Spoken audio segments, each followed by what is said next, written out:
My name is Bryce Matthews, and this is the Deep and Lonely podcast presented to you by Houndsman XP. During this podcast, we will dive deep into what makes the ultimate, top-level, and unmatched extreme competition coon hunter. We will hear stories of old, tales of today, and we will dive deep into what separates the men from the boys. The stories will be raw, the truth will be told, and the camaraderie will be second to none. Pull up your chaps. It's about to get deep.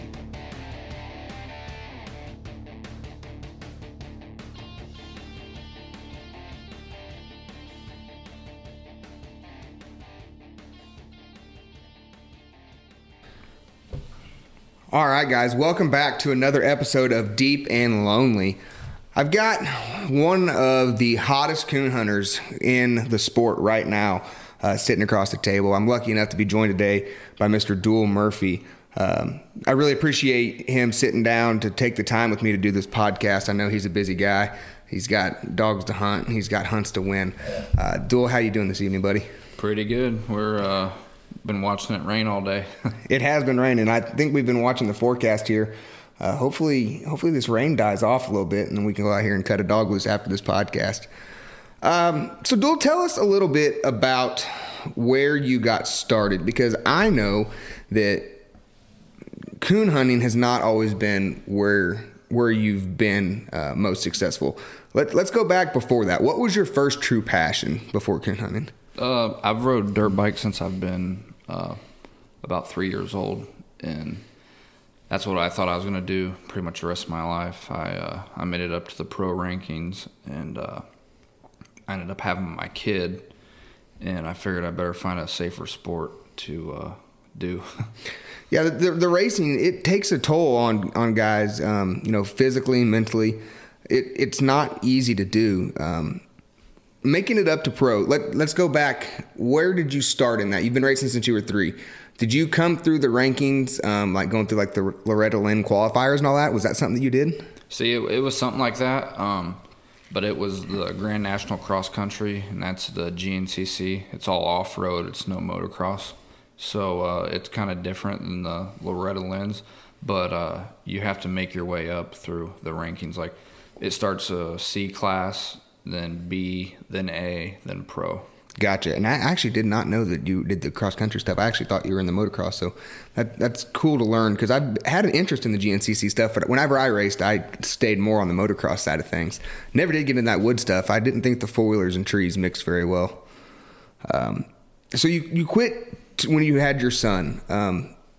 What inspired you, I guess, other than the fact that you needed something a little bit safer to quit racing? Because if you were like myself, whenever I decided to step down from racing, that's a hard decision.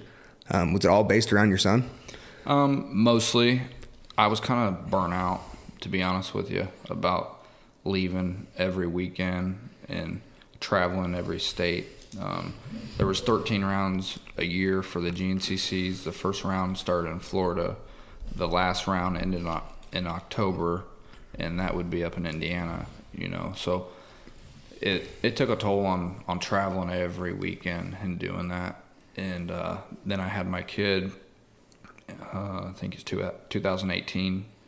And I don't know. I just figured I should find something a little bit safer. And we just went with coon hunting. So you've been coon hunting for a while before you decided to give up racing and coon hunt as your main hobby. I believe you got started with our buddy Trace and his grandpa. Is that right? Yeah. Yep. His name was Roger Searles. I believe I got started in I can't remember the year, but it was in high school. We would I'm sure some people have heard this already, but we would all go out to Rogers on the weekend, and we'd rabbit hunt all day and coon hunt all night, and it was just a way to get out of town and go have fun with your buddies all weekend. And Trace and yourself are still good buddies, and I'm honored to call Trace a friend myself. He's a great guy, so I can only imagine how his grandpa was and getting you involved in it. Let's talk about the first dog that you had, because I'm sure when you hunted with Trace and his grandpa, you kind of just went with them and their dogs. When did you get your first dog, and what kind of dog was he?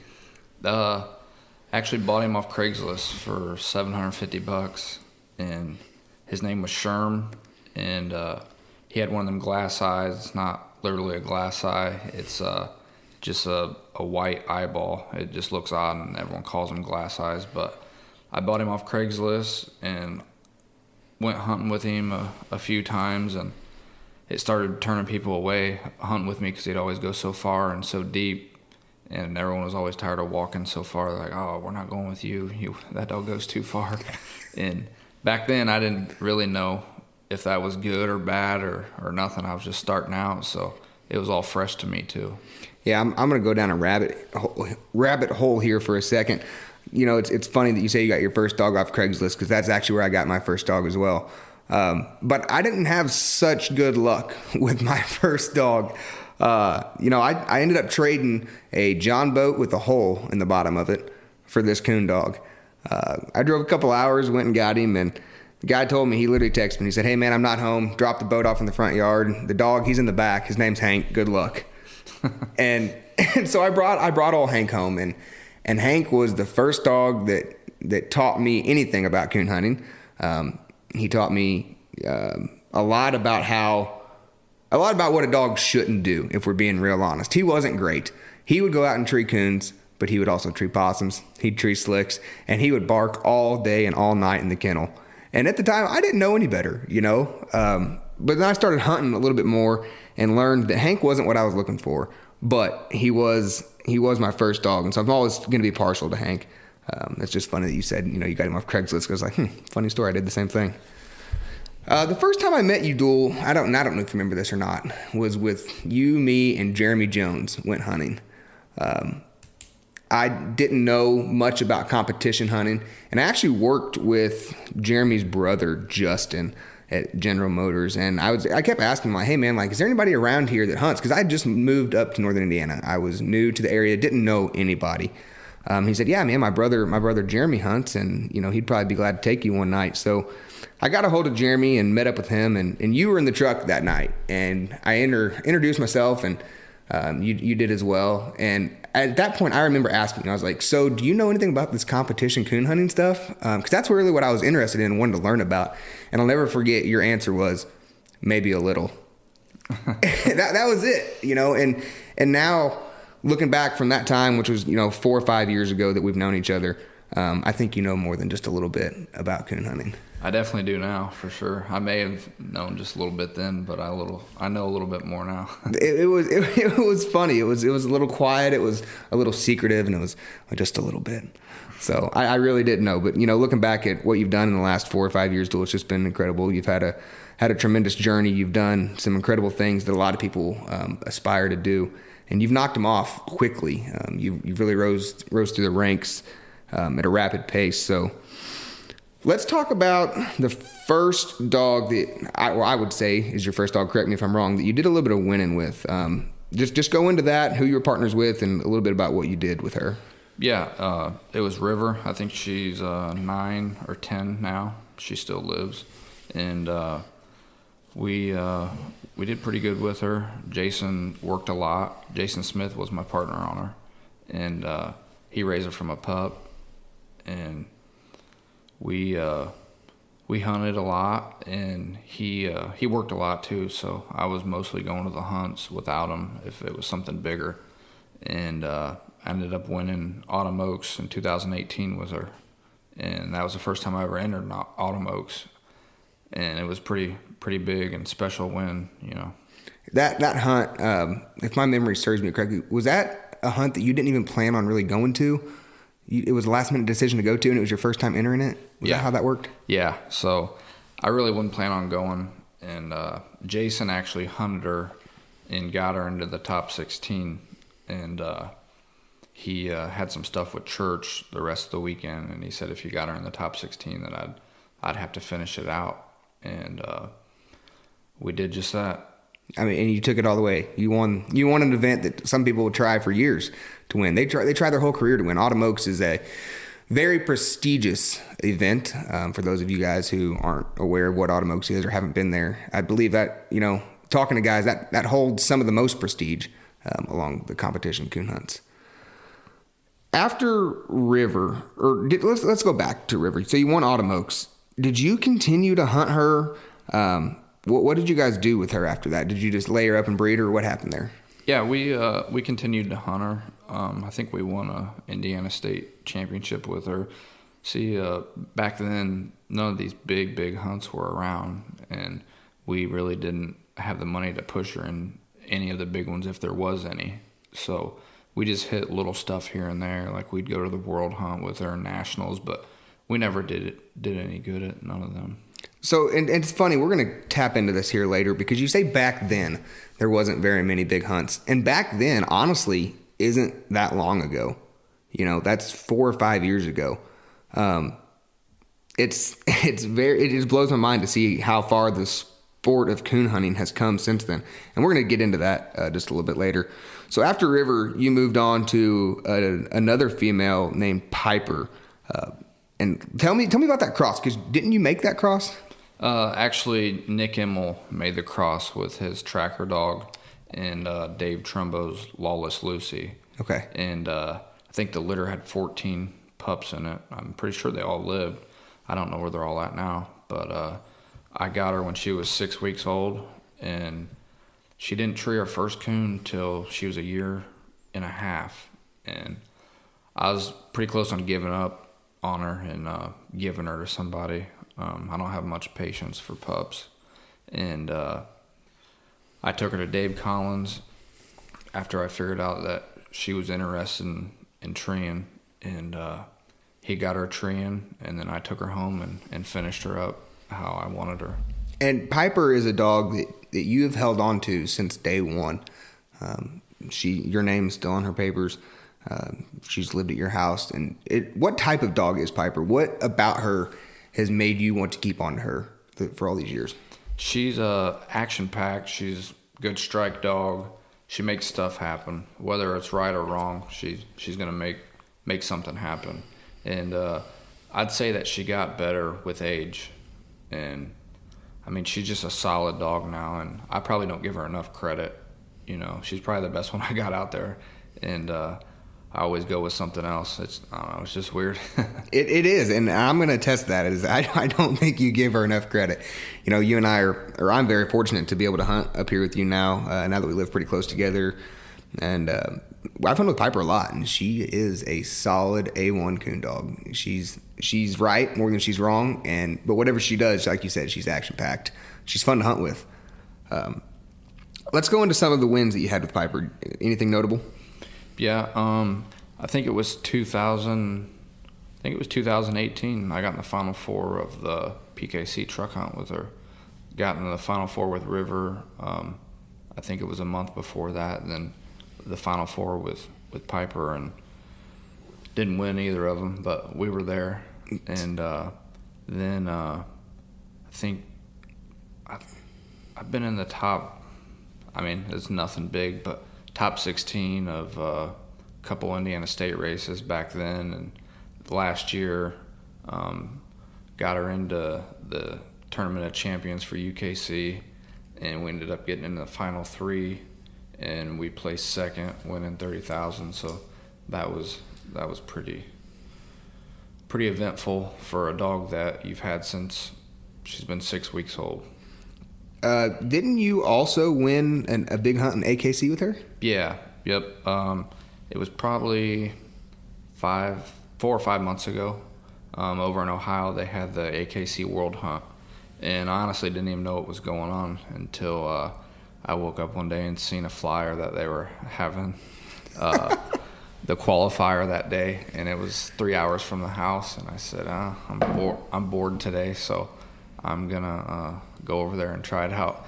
And went over there and doubled up and got into the Final Four, and got lucky late, treated a couple coon in the finals, and took it home. So you said that you don't really enjoy or have much patience for messing with pups, but Piper is a dog that you've owned since she was 6 weeks old. You've won, placed second in the Tournament Champions, UKC, $30,000 there. You've won an AKC World Hunt, and has she made platinum yet in PKC? Yeah, she's this year, the 2022 PKC World Hunt, I got in the top 9 with her, and that paid it was 6,000 or 9,000, and that made her platinum. I think she's up 27,000 in earnings now for PKC. So this dog that you raised and trained and did everything on your own has now won over $50,000. She's placed second in the tournament champions, which is probably the second biggest hunt for UKC, and she still has a place in your kennel. That's pretty impressive that you haven't went out and sold her. Now, does Ike Rainey own part of her now? Yeah, he owns her. She won't ever leave over here. That was our deal. He knows what she means to me and everything. But I took her down there to Florida and drove 17 hours straight there. Got there right at dark, the first time he's ever seen her, and cut her loose, and she treed 4 coons in a row in 45 minutes, and he was pretty impressed, and we had to talk some business after that. So, but she resides at your house. She might have a different owner on paper, but she's always going to be Duell Murphy's dog. That's impressive. I can't say that I have ever raised a dog to do that. Maybe one day I'll get lucky. So before you met Ike, let's back up a little bit and let's talk about your partnership that you had with Johnny Watkins. I know you and him have been buddies for a long time, and maybe you can give us some more information on this. But the first time I guess I really noticed that you and Johnny were partners was whenever you had your Melvin dog. Do you want to go into that just a little bit? Yeah, we were probably partners probably a year prior to that. We would buy some dogs, hunt them, and if it wasn't exactly what we were looking for, we would move them on down the road, which everyone that ended up buying dogs off of us still went on to win and beat us in hunts, and we were always wondering, wow, man, we sold another good one. But no, me and Johnny had a real good partnership, and he still supplies me with lights from the Razor lights that he owns, and boots, anything that Coon Hunter Supply has, Johnny hooks me up. So let's talk about Melvin a little bit. Tell me about the history of Melvin. What's he out of? Who did he come from? Let's talk Melvin because I know what Melvin meant to you. Let's talk about him a little bit. Yep. Melvin, he was all Fredbear and drawing a blank. It was Lacey. Layup Lacey, or I can't remember right now, but we purchased him off Kevin Cable, and I think Melvin he grew up in Nova, Ohio.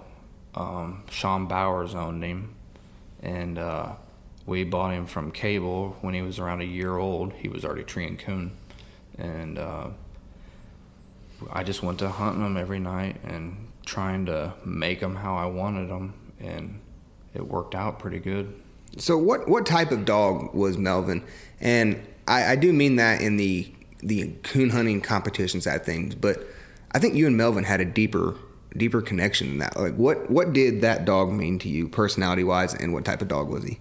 Yeah, he would tree him all around you. He would tree him every 50 yards or every mile. As soon as he smelt one, he was treeing it. He didn't have to blow through to get away from anything. He would tree him as he come. And I don't know, he was pretty much my best friend. He rode up front with me everywhere. He was just like having a house dog. You could let him in the house. He'd jump up on the couch and go to bed. And it wasn't just a coon dog. He was just like a house dog. It was crazy that he knew what to do when you turn him loose in the woods, or if you turn him loose in the house, he knows he needs to mind his manners. Right, and that's one thing we're trying to do with this podcast is really reach out to people and let them know like how much these hounds mean to us. Like there was countless videos, like you said, of Melvin riding around in the truck with you and sitting on the couch. We'd get Snapchats and Melvin just be zonked out on the couch with the TV playing. They're more than a dog. Like you said, they become part of you. They're an extension of you. They're your best friends, and it's just that's something that I really want to push for people to know that us houndsmen we really take pride in these dogs and we take care of them the best that we can. Now let's go back to the competition side with Melvin. You and him went on an absolute tear for a while. It seemed like everywhere you took Melvin, he was getting his picture taken. What what hunt did you win with Melvin that would maybe mean the most to you, I guess? I'd say probably the pro sport truck hunt.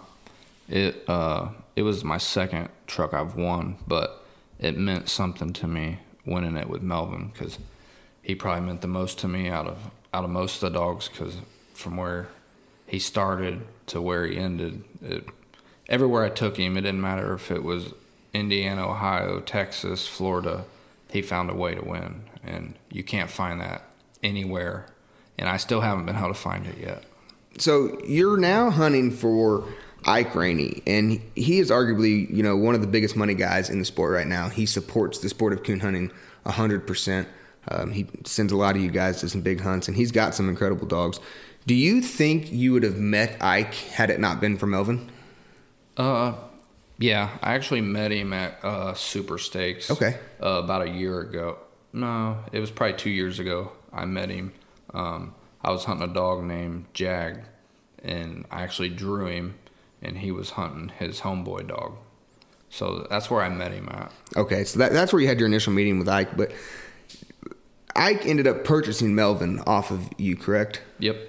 And once he was in Ike's name, under official ownership, and maybe this is a question, it's a little more personal, but did you work something out with Ike, kind of like you did with Piper, where he owned the dog, but that dog stayed at your house, and you were the handler?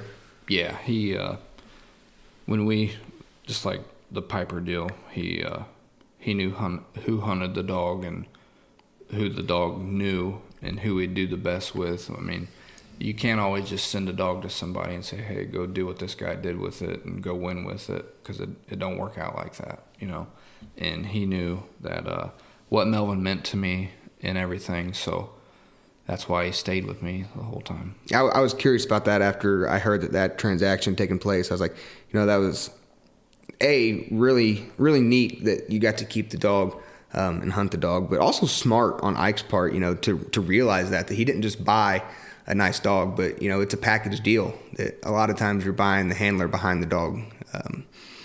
Like you said, you can't take a dog and switch it from handler to handler all the time and expect it to perform the same. You've got a lot to do with that. Now that you're hunting with Ike, I know that you are busy. It was hard for us to find time to schedule this podcast. You're on the road a ton. Does that take a toll on you and your family? I know you said that's kind of one of the reasons that you gave up racing, was you got burned out on it. You were on the road all the time. But it seems like it's about the same with coon hunting. Is that taking a toll on you and your kids? Yeah, I wouldn't say it's taking a toll, because I can pick and choose where I go, and it all makes it better when you can win a truck or all the money they're offering these days. Like when I was racing on the weekends, if I'd hit up a couple Indiana Pro races, I could make $1,000 each day, but I'm putting my body through torture for 3 hours straight.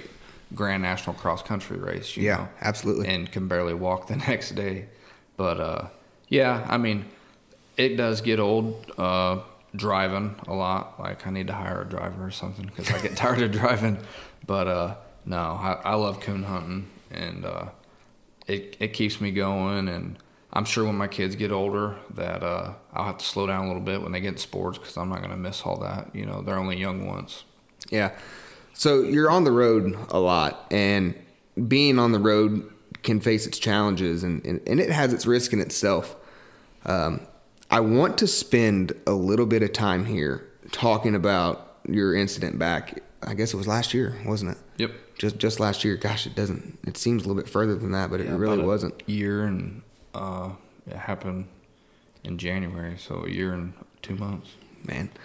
So for those that don't know, Duell was in a very serious vehicle accident down at a hunt in Texas. And I honestly, Duell, I've never told you this, so you're hearing this for the first time, just like the listeners. When I found out that you were in the wreck, it shook me up bad. And I don't know why. I think it was our buddy Nick that texted me and said, hey, Duell's been in a pretty serious wreck. And I said, is he okay? And he said, I don't know. I just know that it's really bad. Him and Bronk have been they're in bad shape. And my girlfriend can attest to this, that for 2 days, I was messed up because I didn't know, I didn't know if you were all right, didn't know how severe the injuries were. And just because we're friends, I mean, it had me messed up for a while. So once I found out, you were all right, a little banged up, I was much better. But for 2 days, man, I was a little tore up over it. So I didn't like to see that. But take me through that accident in Texas. I want to start at the beginning. Let's go through what happened and what you remember. So it was a 3-day hunt, the Black Eyed Peas. It's a $6,500 entry. And it starts on Thursday, Friday, and Saturday. Thursday, I got beat. Friday, I got in. And I think we ended up splitting. And then Saturday is when I had my accident. And me and Bronk, the other guys that we were staying with, they ordered some, I think, takeout food or something, and we really didn't want that.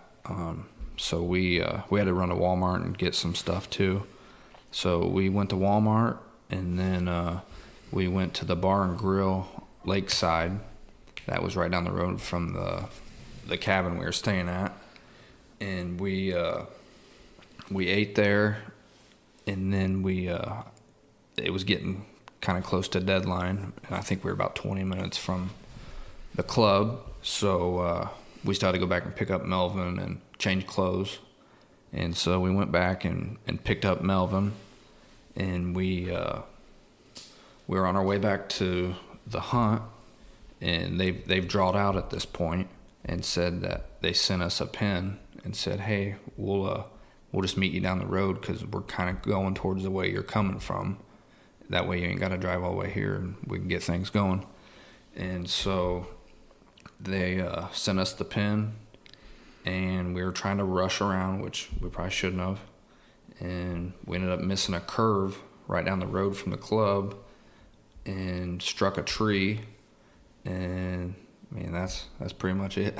Is that all you remember? Are you blocked out after that point? Yeah, I don't remember. I don't remember hitting it, or probably a day or two after it. I don't remember much. It's scary. I've been in a couple pretty bad accidents myself, but the one real bad one that I was in, I remember everything that happened. Like it was slow motion. Time stood still. It was bad. So I was just curious on if you remembered anything that happened there. What happened during that wreck? What injuries did you sustain? It shattered my hip, and they had to reconstruct my hip. So I have a big plate in it, then I have 8 screws, and they said I was too young to just get a full hip replacement. So they're going to wait, I don't know, hopefully 20 years or so before they replace my hip.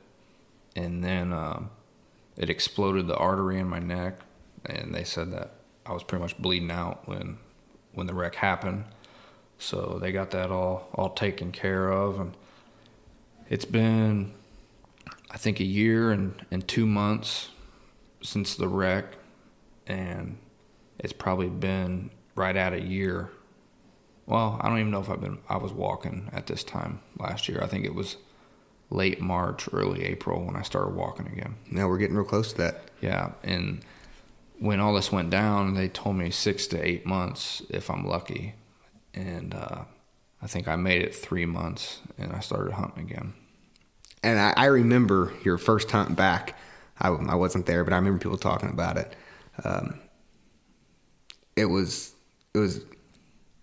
I don't even know the words to describe it. I was glad. I was cheering you on. Let's put it that way. Because you had Melvin, correct? Mm-hmm. So you and Melvin were back in the saddle.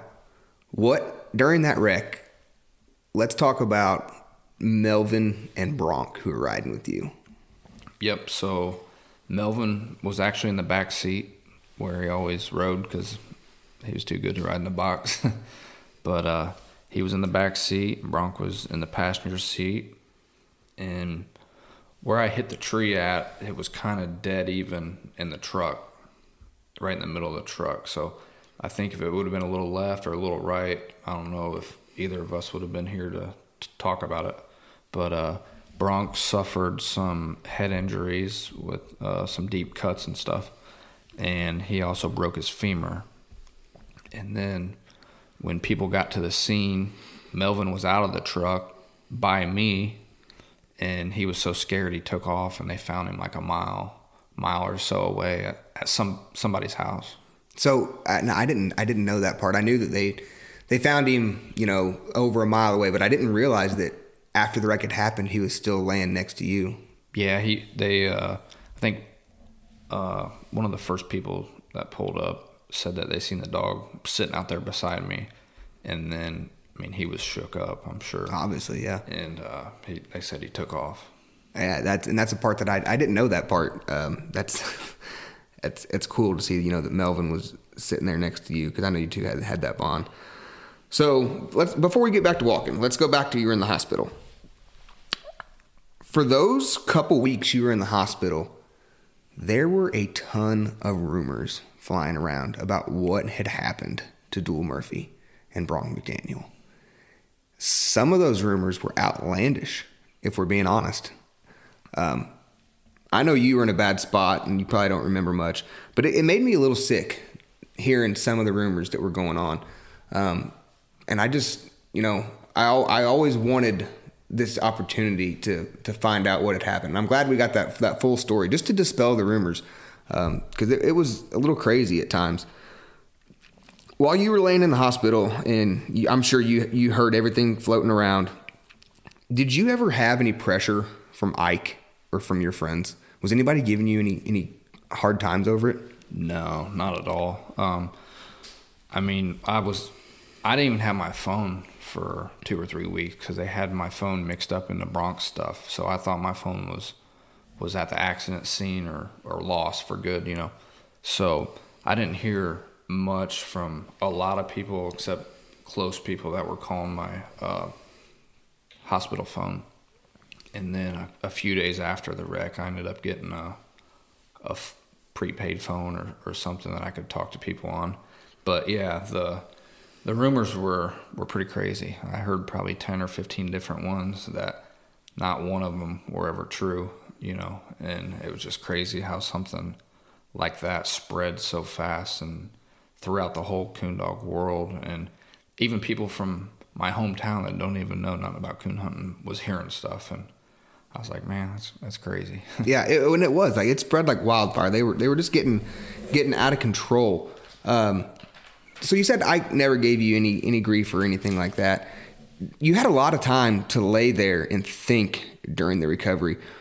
When all that happened, were you ever scared that you might not be able to walk correctly again? In the sense that it takes somebody in good physical condition to keep up and compete at this highest level of the sport. We're walking miles every cast to these dogs. Were you ever scared that you might lose your full-time handling job just to something completely out of your control? I knew if I could walk, I'm going to make it work. And as soon as, obviously I didn't know that when I'd walk or how I would walk or anything when I was in the hospital still. But I knew if I could walk and I could make everything else back to normal as soon as I could get back on my feet. And but yeah, like you were saying, I was kind of scared about having a limp or my leg being sideways or something. I don't know. I've never had surgery like this before or been in a big accident. So I didn't know what was to come or if maybe in 10 years I won't be able to walk. I have no clue. But here we are now, and I've probably put 300 miles on this hip since last year. So I'd hate to know it. It's probably already tired, but I don't know. We're still rolling. I'd say you put more than 300 miles on that hip. I know how much we walk whenever you and I hunt together, and that's only 1 or 2 nights a week if we're lucky. Yeah, you got to grease that old hip, especially in these cold conditions. Got to keep her loosened up. Oh yeah. So you walked in 3 months when the doctors told you 6 to 8.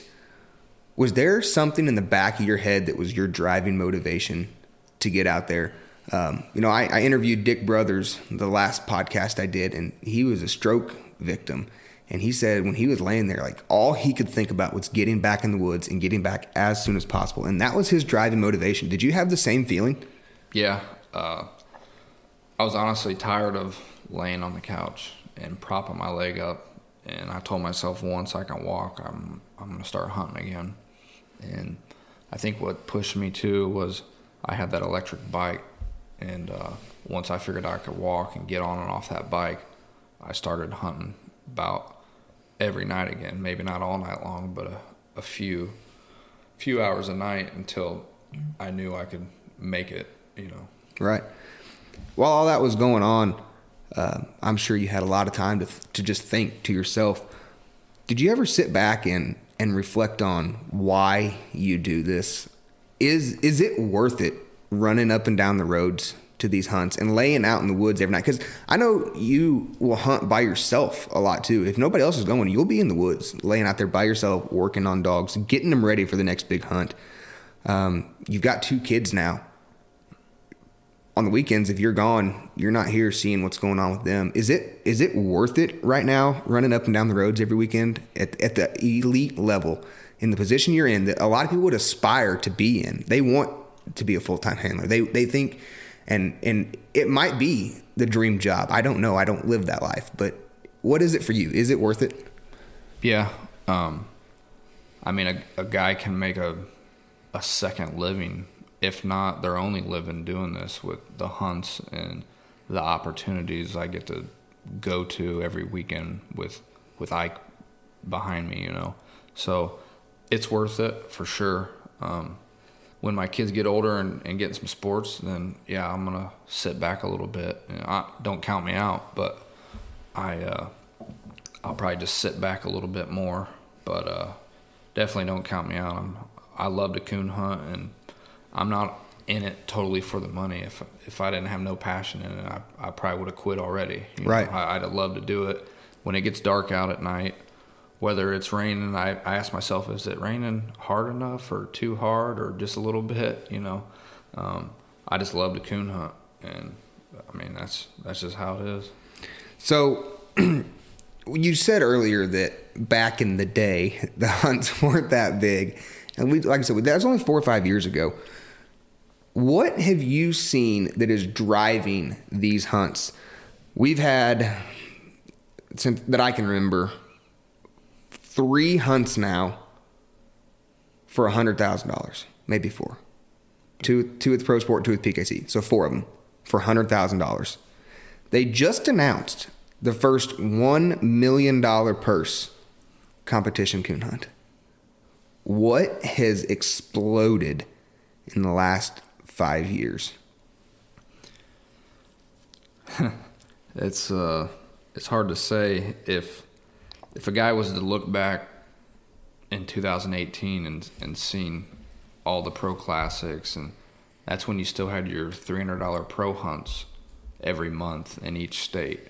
You'd have a early and a late round, and it would be $300 entry each, you know. And so there's been $400,000 hunts in 2 years, and now there's $1 million hunt, and it's just unbelievable what it's coming to. You know, who knows what it's gonna be in 2 years. You know, I mean, a guy would think winning 10,000 in 2 years might be like winning 100 back in 2018. Right. I think it's just going to keep going and going and going. At what point does coon hunting become mainstream? I think it's making a huge run right now. There's a big push. I'd say it's there. It just hasn't had the right people pushing it in the right areas to make it the rest of the way. I'd say it's there completely, you know. I think someone could start a TV show on it or follow around all these big pro hunts and get their own show.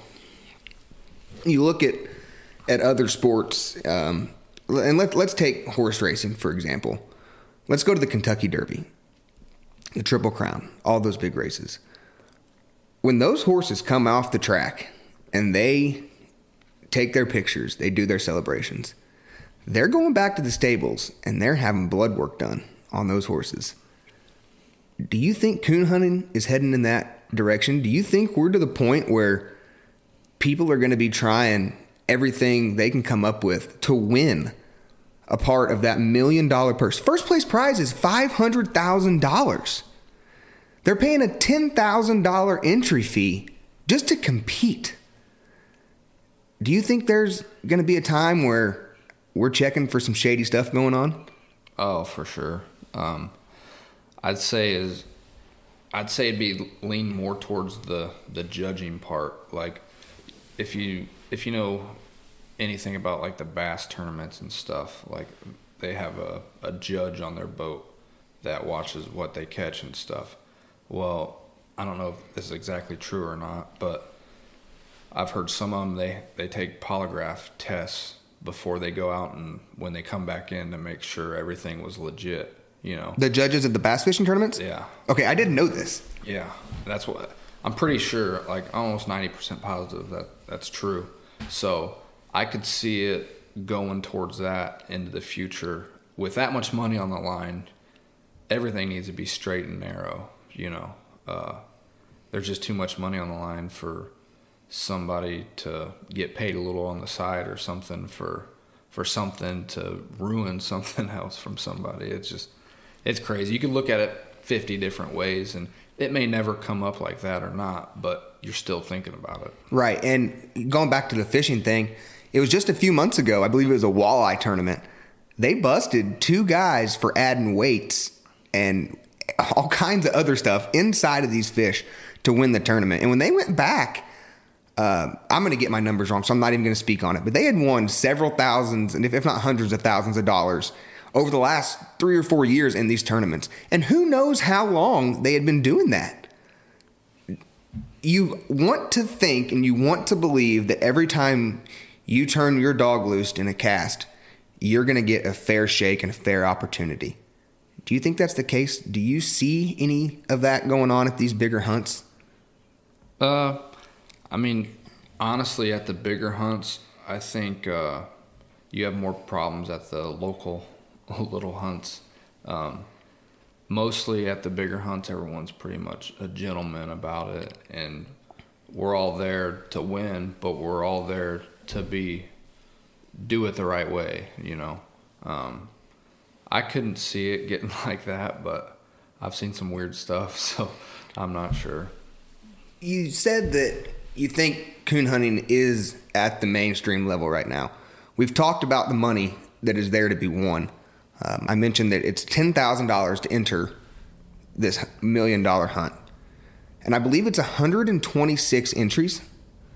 Do you think there's 126 guys who are going to be willing to lay down $10,000 and bet on themselves and their dog? Do you think that hunt's going to fill? I mean, I don't want to jinx them or nothing, but personally, I don't think it'll fill 126. I would say after they take out, say we're going off the 126 number, I'd say if you take out all the paid handlers and guys with backers, you're still going to need to find, I'd say 40 or 50 guys that are got 10,000 burning a hole in their pocket, and I just don't think it's possible. Prove me wrong. I might be wrong. Right. But I hope that'd be sweet, you know, but I don't know. That's unbelievable. We ain't ever seen it before, so we don't know if it's going to fill or not. We haven't, and it has caused a stir in the coon hunting world, in the competition world. I personally have been juggling this myself, and I was trying to come up with even, 75 guys who have a backer, or who you would consider to be a money guy, to fill it. And I was struggling with that myself, just trying to come up with that many guys. So on that topic, do you think that it takes a money man or a backer for a guy to run at the elite level at this sport right now? Do you think that a guy who doesn't go to these $6,500 entry fees, who doesn't go to these $4,000 pro classics, do you think that guy can still make a name for himself, or does it have to be done at these big hunts? That's a hard question. I'd say I'd say you can make a name for yourself if the right people see you doing the right things and making your own dogs and showing good dog work and stuff like that. You can definitely make a name for yourself. You don't just have to be at the top of the level playing with the best in the game, I would say, But I don't know. That's a hard question, I'd say you can make a name for yourself if you want. If you want. It may be good or a bad name, Right. That's very true. You could play either side of that fence. I know when I first started competition coon hunting, my goal and aspiration was I want to be on the cover of Pro Hound. I want to be on the cover of Coonhound Bloodlines. And it seems like the guys making the cover these days are those guys winning the big hunts. So for a guy who has those dreams and aspirations, it almost makes you wonder if it's out of reach at this point. But let's go back to a couple weeks ago, the $100,000 PKC hunt. Honestly, I'm going to not speak out of turn here. I don't know the gentleman that won the hunt. He was not a guy that I recognized his name. I didn't recognize his dog. But I did see that he was the owner and handler on the dog. He went out there and put up his money, his entry fee, $4,000, that I'm sure he worked hard for, saved up for, and he believed in himself and his dog. And he went out there and won $100,000. So that in itself is a testament that it can be done. But do you think that coon hunting is becoming let's say a money man sport? Do you think it's getting up there where it's almost a social event with guys that have a little bit more money and a little extra change to spend, a little extra coin in their pocket, where they're going and socializing and betting on their dogs, essentially, is what it is when you buy an entry? Yeah. I don't believe that's how it is. If it was nothing but big money hunts and they took all the small ones away, then I would be like, yeah, you're probably right. It's headed towards that way. But there's a hunt every night of the week within 2 hours of my house, from $35 to $2,500 if it's on the right date for a pro classic. There's a hunt for anybody, as far as if you want to spend a $35 entry or you want to spend $2,500 or $45 or $65 or $10,000. There's a hunt for anybody, whether you're working man, playing with your boss's money or whatnot, right. Having a backer or anything. And you enjoy, and you still go to those small hunts. Last night you were at a $35 hunt. Yep. Right down the road. Yeah. And did you enjoy that as much as a cast for where you're hunting for a new truck? Is there a difference, I guess, is what I'm asking? Like, can you tell a significant difference between a local hunt and a big hunt? I know you go to all of them, so you obviously love to hunt, but is there a different feel? Is there a different vibe at those hunts?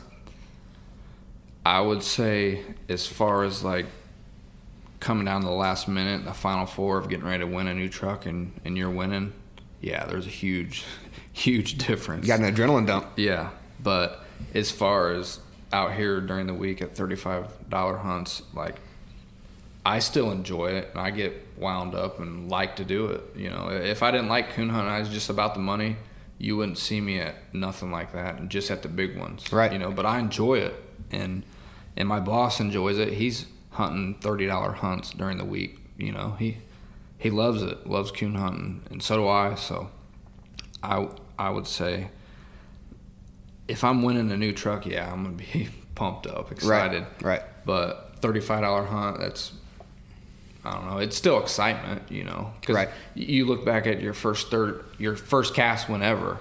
Yeah, you're excited. It started the fire. You're ready to go. Yeah, absolutely. So you have, what I would say, you have made it to the pinnacle of where a guy involved in competition coon hunting aspires to be. You have a full-time backer. You're making a good second income on this. And I'm proud of you for that, honestly. On a personal level, I'm proud of you. Because like I said, when I first met you, I asked if you knew anything about competition. You said, yeah, maybe a little. And look at you now. So kudos to you. I'm proud of you. I genuinely am happy for you. And I love the fact that, speaking just for you personally, I don't think it's changed you much as an individual. It hasn't got to your head. You don't walk around with your chest puffed out. And that could do that to a lot of guys. They could get a little arrogant. They could think they're better than somebody. I've never seen you treat anybody that way, and you've personally never treated me that way. You and I go out and pleasure hunt 1 or 2 nights a week whenever you're home, and I enjoy that. I enjoy the friendship, and I enjoy watching you succeed. So you're at the top. There's the top of the mountain. I appreciate that. Let's talk about when you hit the valley. That happened a while ago. You were winning everything you went to with you and Melvin. What happened to Melvin? I was at Nova, Ohio, where he was raised at, and they had a pro sport truck hunt over there, and it was the early round, and he's treed 2 coons at this point. Willow's treed 2 coons at this point, and she's treed again. If she has a coon, I'm beat. And something weird really happened. So my dog, Melvin, was sitting over here treed, and he left the treed. That was never a habit or anything, but they're dogs. You never know what they're going to do. And I was still winning, but she needed a coon to beat me. So if she has a coon, she wins. If she don't, then I still win the cast. So we walked to where Melvin was treed. Start to 2, don't hear him. 2 catches him. Well, the hunt's over, so now we're walking to Willow, and I'm looking on my Garmin. Melvin's running this field edge down towards this creek, and there's a road up there. Not a big road, busy road, nothing, just a normal country road. And we get in there to Willow, and I see her coon, so I'm beat. I wanted to see it to know if I'm beat or not, And went in there. She has it. And then I look at my Garmin. Melvin's getting close to that road. So I flip his collar light on. And then I see him get out in the road, then cross back into it. Or he gets out in the road and then crosses back across it the same way he got out in it. And then I don't see him move on the Garmin. But I'm not ever thinking, oh, shit, he got hit. Because I'm only 300 yards away. So I'm like, oh, he caught something or chewing on something dead or in a pipe. Can't hear him. So I end up walking up in there, and right off the edge of the road, his collar light was still on, and I seen him laying there, and he was killed dead. And whoever hit him, they you can tell where they hit him. They broke some plastic on their car and stuff, and they just drug him off the road and threw him in the ditch and took off. And I think it's pretty crappy, but hey, what do you do? Yeah, what do you do? Take me through what was going through your head when you see the dog who's your best friend. I mean, the dog rode up front with you everywhere. I was always getting Snapchat videos and stuff of him laying on the couch. What's going through your head when you turned him loose, you had an opportunity to win a big hunt? At the end of that hunt, you're carrying him back to your truck. Yeah, I was heartbroken. I mean, the other guys, they were probably a couple hundred yards behind me, and I took my light off and slammed on the ground and screamed, I think, I mean, I've never had that happen to me before, especially with a dog that special. And I haven't won like I was back then recently either. I just got a new dog a few months ago. I mean, I've done decent with him, but I don't know if I'll ever be able to replace him. He was special, and he wasn't just a dog, a coon dog, or a tool. Like, he was my best friend. Yeah, I mean, it's obvious if anybody follows you on social media the impact that he made on you. Because I think it was just last week, maybe you posted something on Facebook. It was just a little compilation video with some music of you and Melvin. You were thinking about him that day. It's still lingering, and it's been a while. Melvin's been gone. Did that set you back at all? Did you think, dang, like I'm not gonna find that dog again? Did you ever think about giving it up when Melvin got hit? Not really. Like I said earlier, I like coon hunting too much. It was definitely hard, and it still don't really seem real that it happened. That happened early round, and I still had an entry for the late round, and I got Melvin laying dead in the back of my truck in the bed, and I still have a late round entry, so I hunt Marv late, you know. I mean, and people are like, I can't believe you're still here. It's like, what do you do?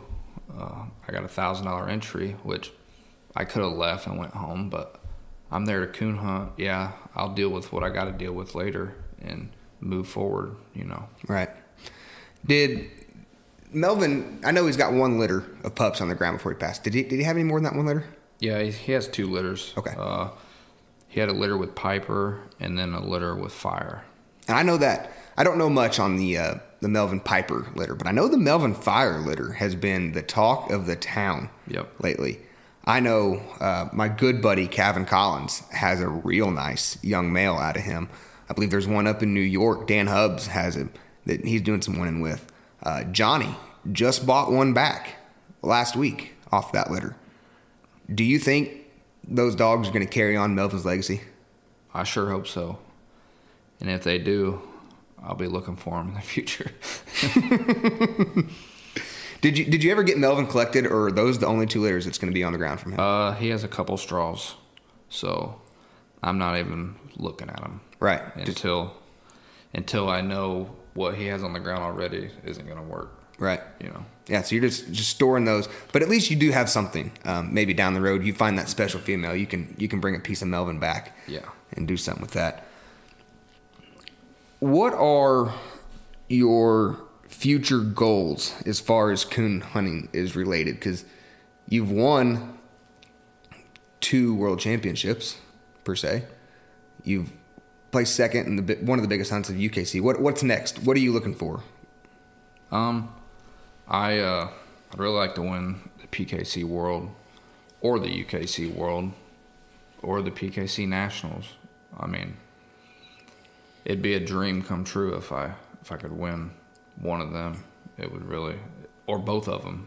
You know, in my lifetime, that's one of my main goals, is to win either of them or both. You know. So coming up here in a couple weeks, and it'll already be done and over with by the time this podcast airs, but we have the Spring Super Stakes coming up. For those of you who are listening and aren't aware of what the Spring or the Super Stakes are, it's an event where dogs ages 1, 2, and 3 compete against each other in their respective age groups. So 1-year-olds hunt against 1-year-olds, 2s against 2s, and 3s against 3s. And that happens twice a year, once in the spring and once in the fall.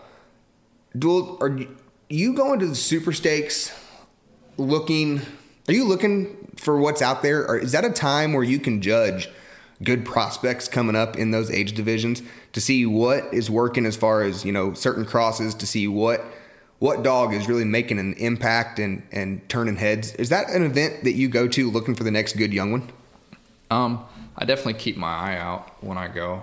I like to think that I'm bringing a good young one, so I'm not always just out there to look at buying the next one, but if something crosses my eye and I like what I see, then we're going to see what else we can do, you know. Right, and I'm the same way. I'm there when I go, I'm there to win, and I know you are as well. So I'm going to be hunting in the 1-year-old division this year, and just talking to some people who are going, the 1-year-old division looks tough this year. And to think about, you said Piper didn't treat her first coon till 1.5 years. And she's how old? 7 or 8? Is that what you said? Yeah, 7. And see, she's never even doubled up at Super Stakes. Really? No. Do you think that in that 7 or 8 years, do you think that the